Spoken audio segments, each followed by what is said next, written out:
गुरुदेव भगवान, हम ये जानना चाहते हैं, हमारा भी प्रश्न हो सकता है, कई और लोगों का हो, कि गुरु के द्वारा जो नाम मिलता है जीव को, और गुरु में निष्ठा और नाम निष्ठा, अगर वो केवल इन्हीं दो साधनों पर एकदम आश्रित रहे, बाकी कुछ न कर पावे, तो क्या उस जीव का कल्याण गुरुदेव भगवान संभव है कि कुछ और साधन करना पड़ेगा?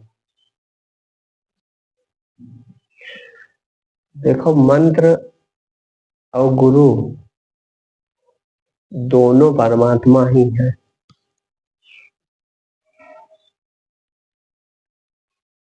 गुरु में निष्ठा अगर ऐसी है कि परमात्मा स्वरूप ही है, तो बस कल्याण है आदमी का, जीव का कल्याण हो गया। बशर्ते आपकी निष्ठा जो है वह मजबूत होनी चाहिए, क्योंकि लिखा है भक्ति का फल जब परमात्मा प्रसन्न होता है तब सदगुरु की प्राप्ति होती है। सदगुरु की प्राप्ति जो है वो पहले नहीं होती। सच्चे सदगुरु की हम बात कर रहे हैं, जिससे आपका कल्याण हो जाए, तो सदगुरु की प्राप्ति पहले नहीं होती। पहले जीव के मन में भगवान के, परमात्मा के प्रति प्रेम उठता है, और वह कहता हम कुछ नहीं जानते हैं, तो परमात्मा को पुकारता है, उसी का भजन करता है। तो जब परमात्मा कृपा करता है तब उसे सदगुरु प्राप्ति होती है, तब सदगुरु द्वारा नाम मिलता है। तो अगर इसमें निष्ठा है तो बस ये साधन पूर्ण है, किसी दूसरे साधन की कोई जरूरत नहीं है, बशर्ते निष्ठा आपकी अडिग होनी चाहिए। ये लिखा है पुण्य पुंज बिनु मिलहि न संता। पुण्य पुंज बिनु मिलहि न संता। पुण्य पुंज क्या होता है? पूर्ण भगवत प्राप्ति की इच्छा ही पुण्य पुंज है, और पुण्य पुंज कुछ नहीं है। कितना आपने धर्म किया है या कितना पुण्य के लिए कार्य किया तो आपका पुण्य इकट्ठा हुआ, ये पुण्य पुंज नहीं है। पुण्य पुंज सिर्फ इतना है कि आपकी पूर्ण रूप से भगवत प्राप्ति की अगर इच्छा है तो परमात्मा ये देखता है, तब वह उस जीव का सदगुरु से मेल करवा देता है, और सदगुरु से मेल हुआ, बस समझो आपका कल्याण निश्चित हो गया, क्योंकि सदगुरु रूप में परमात्मा ही है और मेरे रूप में भी परमात्मा ही है। चिंता करने की जरूरत नहीं, बस हम अनभिज्ञ हैं, केवल इतनी सी बात। तो वह अनभिज्ञता जो है वो गुरु के जो वचन के प्रकाश से धीरे धीरे मिट जाती। अगर हमारी निष्ठा है तो हम प्रेम से सुनेंगे उनकी बातें, उनको धारण करेंगे तो धीरे धीरे धीरे धीरे वो मिट जाएगी। अब एक चीज जरूर है, जैसे आपके प्रश्न में है कि गुरु में निष्ठा, मंत्र में निष्ठा, तो जब गुरु में निष्ठा है तो गुरु की बातें भी तो मानेंगे। भाई निष्ठा का मतलब क्या हुआ? निष्ठा का मतलब हुआ कि फिर हम गुरुजन या संतजन बता रहे हैं वो बात भी तो मानेंगे कि नहीं मानेंगे? तो अगर मानेंगे, यही सत्संग है, बस कल्याण पूर्ण हो गया, क्योंकि सत्संग पूर्ण कल्याण का साधन है अकेला। जो संतों की बातें हैं उन्हीं से कल्याण होता है, सत्संग से। तो सत्संग अपने आप में अकेला ही समर्थ है, बाकी अलग से किसी साधन की जरूरत नहीं। जो वो कह रहे हैं वे बातें हम धारण करने को तैयार हैं, तो धीरे धीरे हमें बोध हो जाएगा। और गुरु युक्ति जानता है, समर्पण हमारा होना चाहिए, समर्पण होना चाहिए। और समर्पण के बाद गुरु युक्ति जानता है कि किसको कैसे बोध हो जाएगा।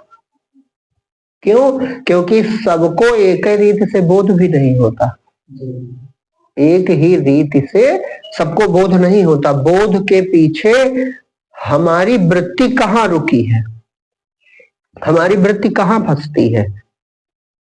जैसे एक दिन उदाहरण बताए थे, कई बार आप लोग सुने होंगे, नामदेव जी मूर्ति से बात करते थे। एक सत्संग में है ये बात, लेकिन बाद में वो अपनी धारणा उनकी सिद्ध होती थी, लेकिन फिर विसोबा खेचर जी को सदगुरु करना पड़ा, और उनकी जहां वृत्ति फंसी थी वहीं से उन्होंने खेचर जी ने हटाया। जहां वो उनकी वृत्ति जाकर रुकती थी, मूर्ति पे रुकती थी, तो उन्होंने मूर्ति से ही हटा दिया। कथा तो पूरी सुने हैं, अंतिम घटना यही लिखी है कि जब वो विश्ववा खेचर के पास पहुंचे, पहले तो आए भगवान विठल के सामने अपनी जहां मूर्ति पूजा करते थे, तो कहा कि लोगों ने कहा है कि तुम कच्चे घड़े हो। तो कहा किसने कहा? तो कहा गोरा कुम्हार थे और एक नाथ जी थे और मुक्ताबाई थी, ज्ञानेश्वर जी, ये लोग थे। तो कहा ये सब तो बड़े महान संत। तो अब इनकी धारणा सिद्ध हो रही। तो इष्ट से अपने पूछते हैं, कहा आप उन्हें जानते हो? तो कहा अरे ये सब हमारे प्यारे भक्त हैं। तो कहा उन्होंने कहा है, तो हो सकता है नामदेव तुम कच्चे ही हो। तो कहा प्रभु बचपन से आपको दूध पिलाते हैं और आपके प्रति इतनी निष्ठा है, आप हमसे साकार मिलते हो, इसका परिणाम क्या है? तो इसका परिणाम यही है कि तुम्हें सदगुरु मिल गया। तो कहा उनके पास जाना पड़ेगा? तो कहा हाँ, विसोबा खेचर जी के पास चले जाओ। जब उनका नाम बताया है, वहां बात हुई थी कि कहाँ पकेगा, तो कहा विसोबा जी के पास जाएगा तो पकेगा। तो गए विसोबा खेचर के पास। अब जहां वृत्ति फंसी है, देखो नामदेव में कमी कोई नहीं है, पूर्ण निष्ठा है, भगवत प्रेम है, साकार प्रकट होना साधारण चीज तो है नहीं। बस एक जगह फंसी है वृत्ति कि वो मूर्ति के बाहर नहीं जा पा रही। तो जब वहां गए तो वो शिवलिंग पर ही अपना पैर रखे थे और पेट टेके थे दीवार से। तो देखे तो कहा कि नाम्या आ गया, विठल ने भेजा है।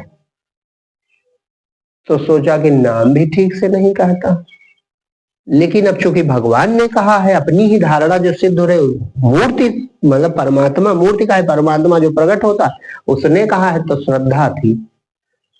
तो कहा गुरुदेव हम तो आपके पास कल्याण के लिए आए हैं, लेकिन आप ये अनर्थ न किया करो। तो कहा बेटा कहाँ अनर्थ कर रहे हैं? तो कहा अरे शंकर जी के सिर पे पैर रखे हो और कम से कम कोई देखे तो क्या कहेगा? ये बात अलग है कि आपको विठल जानते हैं तो आप बड़े महान पुरुष होंगे, हम तो आपको जानते नहीं। तो हम तो आपके लिए आपके पास अपने कल्याण के लिए आए हैं, लेकिन हम इतना कह रहे हैं तो इतना गुरु जी आप करो।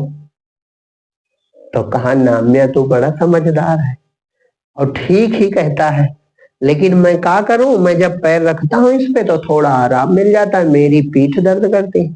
तो तू एक काम कर नाम्या, जहां भगवान ना हो वहां मेरा पैर रख दे। बस वृत्ति हटानी है कि तुम जहां कह लो। कहा नाम्या एक काम कर, जहां भगवान ना हो वहां मेरा पैर रख दे। तो कहते हैं नामदेव जी जो है वो ब्रह्म ज्ञानी चरणों में झुके और पैर पकड़ा, दोनों हाथों से हटाने के लिए पकड़ना पड़ेगा ही। तो पूरे शिवालय जिधर जाए उधर शिवलिंग नया प्रकट हो जाए, जिधर जाए तो नया शिवलिंग प्रकट हो जाए। 2-3 चक्कर लगाए और फिर बैठ गए, वही समाधि लगे। मैं का अहंकार खत्म हुआ और पूर्ण बोध हो गया। तो सदगुरु की प्राप्ति पूर्णता है।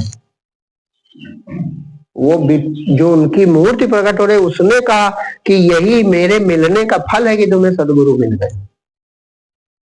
तो ये साधारण चीज नहीं है, बस आपकी निष्ठा पूर्ण होनी चाहिए, फिर संशय बिल्कुल ना बनाए।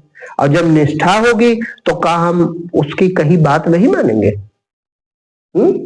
उनके बताए रास्ते पर भी तो चलेंगे, और जब बताए रास्ते पर चलेंगे उनकी बात मानेंगे तो धीरे धीरे धीरे धीरे हमारा कल्याण एकदम निश्चित है, संशय करना ही नहीं है। जैसे वो है ना लाइन, तू तान के चादर सोता जा, तो फिर बाकी चिंता करने की कोई जरूरत नहीं। बस सदगुरु में पूर्ण निष्ठा होनी चाहिए, और जो उनका आदेश है, आदेश का है उपदेश जो है, वैसा हमें चलना है, वो बात हमें माननी है। काहे सदगुरु केवल कहने को सदगुरु होता है तो परमात्मा एक ही। गुरु बन के वह सन्मुख आया, मैं मूर्ख पहचान न पाया, उसकी कृपा से उसको जाना। घट में हुआ दीदार। ये राम भगवान भी आए तो सदगुरु रूप में ही मिले जिनको उनका कल्याण हुआ। कृष्ण भगवान भी आए तो थे तो ईश्वर अवतार, लेकिन जिनको सदगुरु रूप में मिले उन्हीं का कल्याण हुआ। और बाद में आज तक जितने संत हुए, ये परंपरा यही सदगुरु गुरु शिष्य के द्वारा ही कल्याण का रास्ता बना है। तो जो पूर्ण निष्ठा आपकी है तो प्रश्न इसमें करना ही नहीं है, कल्याण हुआ मानो। आप साधन पे बैठे हो तो मंजिल तक तो पहुंच ही जाओगे, अपना बल लगाने की जरूरत नहीं। बस हाँ, जो आज्ञा है उसमें चलना लेकिन जरूरी है, उसमें फिर मनमानी नहीं होनी चाहिए। उसमें मनमानी नहीं होगी तो बाकी कल्याण निश्चित है, दूसरे साधन की जरूरत भी नहीं है। अकेला जो ये भगवत नाम का प्रेम है, भाई नाम लेना माने क्या होता है, एक थोड़ा और समझ, नाम लेना माने क्या होता है, याद करना। ये बात याद रखो, भगवान का जैसे गुरु ने जो शब्द दिया, नाम दिया, तो वो हम परमात्मा का स्मरण कर रहे हैं, उसकी याद कर रहे हैं। अब जब कोई किसी को याद करता है और उसके लिए व्याकुल होता है तो नाम पुकारा करता है। तो जब याद करोगे तो तुम देखोगे अपने आप जप की गति बढ़ती चली जाएगी, और बैखरी से शुरू होकर के मध्यमा पश्यंती परा तक चली जाती। और जो व्यक्ति इसे क्रिया मानता है, देखो यही थोड़ा सा भेद थोड़ा है लेकिन ये बहुत बड़ा भेद है। जो व्यक्ति क्रिया मानता है उसमें गति नहीं होगी, वो बैखरी पर ही रुका रहेगा। और हो सकता है कि ये एक क्रिया मानता है ना, तो एक भार भी लगेगा उसको, भार रूप में काम करेगा। और जिसका प्रेम है कि नहीं, हम प्रभु का नाम, कोई कर्म नहीं कर रहे हैं, हम प्रभु को पुकार रहे हैं, और बड़े भाग्यशाली है कि कम से कम पुकारने का हमें समय तो भगवान दे रहा है। हम भाग्यशाली हैं कि भगवान की कृपा से तो हम उनका नाम पुकार सकते हैं, तो हम पुकार रहे हैं। तो जब आप पुकार रहे हो हृदय से तो बहुत जल्दी बैखरी बंद हो जाएगी, बहुत जल्दी अंदर जब अंदर हृदय में उतर जाएगा, और फिर धीरे धीरे उपस्थिति से परामाने प्राप्ति तक पहुंच जाएगा। अपने आप जब बढ़ता है, अपने आप जब पूर्ण साधन है, माने यह स्थूल से स्थूल भी है और सूक्ष्म से सूक्ष्म भी है। अन्य साधन में बंटवारा है, लेकिन ये जो नाम का साधन है इसमें बंटवारा नहीं, ये अकेला साधन ही पूर्ण है। जिसने शुरुआत की है वो बैखरी कर रहा है, लेकिन जिनकी गति आगे है तो वो अजपा में पहुंच गए। जैसे हम एक उदाहरण दिया करते हैं कि किसी माँ का बेटा खो गया है